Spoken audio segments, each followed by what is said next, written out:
دوستو اب تک ہمیں بخوبی اندازہ ہو چکا ہے کہ کسی بھی اتھینٹک پروجیکٹ کو دیکھنے کے لیے 3-4 چیزوں کا انتخاب کرنا بہت ضروری ہے، ان کا دیکھنا بہت ضروری ہے، وہ جانچ پڑتال کرنا بہت ضروری ہے تاکہ آپ کا ٹائم نہ ضائع ہو، آپ کی بڈ نہ ضائع ہو. اسٹارٹنگ فرام کہ پروجیکٹ ویریفائڈ ہے، پیمنٹ میتھڈ ویریفائڈ ہے، اس کے بعد پریویسلی امپلائر نے کسی کو پے کیا ہوا ہے، کسی فری لانسر کو، اور تیسری امپورٹنٹ بات going through the project brief to get a sense of feeling کہ ہاں جو بات ہو رہی ہے وہ صحیح ہے کہ نہیں ہے. لیکن again is that more than enough for you to differentiate between authentic and a fake project? بالکل صحیح ہے، لیکن اس میں اور بھی 1-2 فیکٹرز ہیں جو ہم اسکرین پہ رہ کے دیکھیں گے by doing the view of a fake and an authentic project. آئیے دیکھتے ہیں. دوستو یہ وہ اگزامپل ہے جو آپ ابھی تک دیکھتے آ رہے ہو، جس میں 3 چیزیں جو قابل ذکر ہیں، قابل غور ہیں، وہ میں دوبارہ ریپیٹ کر دوں. ایک ویریفائڈ پیمنٹ میتھڈ، دوسرا previously paid to any free lancer, اور third real to close project brief کے. یعنی کہ جب آپ اس پروجیکٹ بریف کو پڑھو گے، اگر آپ کا اسکل سیٹ اس سے ریلیٹڈ ہے تو آپ کو معلوم ہو جائے گا، بخوبی اندازہ ہو جائے گا کہ آیا یہ آپ سے ریلیٹڈ بات ہو رہی ہے یا ایویں ہوا میں مار رہا ہے. یہ ایویں کا ورڈ میں اس لیے یوز کر رہا ہوں کہ اب میں آپ کو جو پروجیکٹ دکھاؤں گا آپ کو واقعی پتہ لگ جائے گا کہ ہوا میں بھی امپلائر مارتا ہے. کیونکہ یاد ہے ایک ایگزامپل ہم نے کی تھی جس پہ ہم نے کہا تھا کہ اگر آپ کو یہ جاننا ہے کہ باقی کے فری لانسرز کیا بڈ کر رہے ہیں تو فل ان دی امپلائر شوز. اب اس میں نہ تو آپ نے پیمنٹ میتھڈ ویریفائی کرایا تھا، نہ آپ نے پریویسلی کسی امپلائر فری لانسر کو پے کیا تھا. All you did was just post a project related to your skill set in order to see the bids of other freelancers, in order to see what kind of messages freelancers exchange in a project message board which is called as PMB.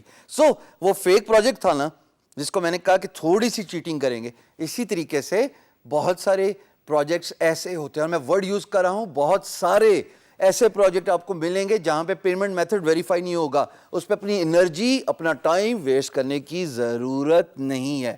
کون سا ہوتا ہے وہ project? آئیے دیکھتے ہیں. جناب شنکر صاحب، ملک آپ کے سامنے، پیڈ 0، اکاؤنٹ ناٹ ویریفائڈ، اور پروجیکٹ کا URL یہاں پہ بریف کیا گیا ہے کہ کہتے ہیں کہ مجھے ایک ایسی سائٹ چاہیے صرف $50 میں. اب میں یہ نہیں بات کہہ رہا کہ یقیناً یہ پروجیکٹ ویریفائڈ نہیں ہے اور یہ فیک پروجیکٹ ہے یا یہ ڈوبیس پروجیکٹ ہے. میں صرف یہ الارم ریز کر رہا ہوں کہ ایسے پروجیکٹ پہ بڈ کرنے سے پرہیز کیجئے، کیونکہ احتیاط بہت ضروری ہے علاج سے. یعنی کہ اگر آپ نے بعد میں رپ آف ہونا ہے کسی بھی وجہ سے اور پریشان ہونا ہے، فرسٹریشن میں بڈ کر دی کہ یار بس بڈ نمبر پورا کرنا ہے، میں نے دن میں 10 بڈ کرنی ہے، چاہے آج جو مرضی ہو جائے، چاہے ملکی حالات جو مرضی رہیں، چاہے گھر والے مجھے آج بلاتے رہیں، چاہے دوست احباب مجھے بلاتے رہیں، میں نے بس بیٹھ کے آج 10 بڈ 20 بڈ کرنی ہے.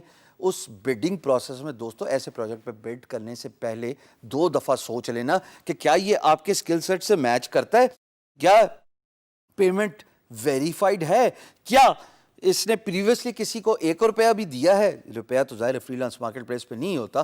ایک تو جوش خطابت میں سکھانے کے جذبے میں زیادہ جذباتی ہو کے آپ کو روپیہ بول گیا، ہوتا تو ڈالر ہی ہے. لیکن جاننا بہت ضروری ہے، جانچ پڑتال کرنا. جب آپ کو فیک اور اوریجنل پروجیکٹ کا ڈفرینس پتہ لگ جائے گا نا، یقین جانو ستری بڈ کرو گے، صاف بڈ کرو گے، تھوڑی بڈ کرو گے، لیکن انشاءاللہ جیتنے کے قابل ہو جاؤ گے. یہ اسی لیے ابھی بتا رہا ہوں کہ مجھے ٹینٹیٹیولی سن لیجئے، دھیان لگائیے اس بات پہ. یہ بات اگر آپ نے ابھی نہیں سنی، یقین جانیے 6 مہینے بعد آپ پریشانی سے مار کھا کے، ٹائم کا ضیاع کر کے، مار کھانے کا سے میری مراد یہ ہے کہ آپ اپنا ٹائم لگاتے جائیں گے، بڈنگ کرتے جائیں گے، اور آپ کو اس طرح کے فیک پروجیکٹ ملتے جائیں گے، ڈوبیس پروجیکٹ ملتے جائیں گے. تو بہتر ہے اگر ابھی بتا رہا ہوں تو سمجھ لیجئے. مجھے بھی بڑی دیر سے سمجھ لگی، آپ تو خوش قسمت ہیں، بتانے والا کوئی مل گیا.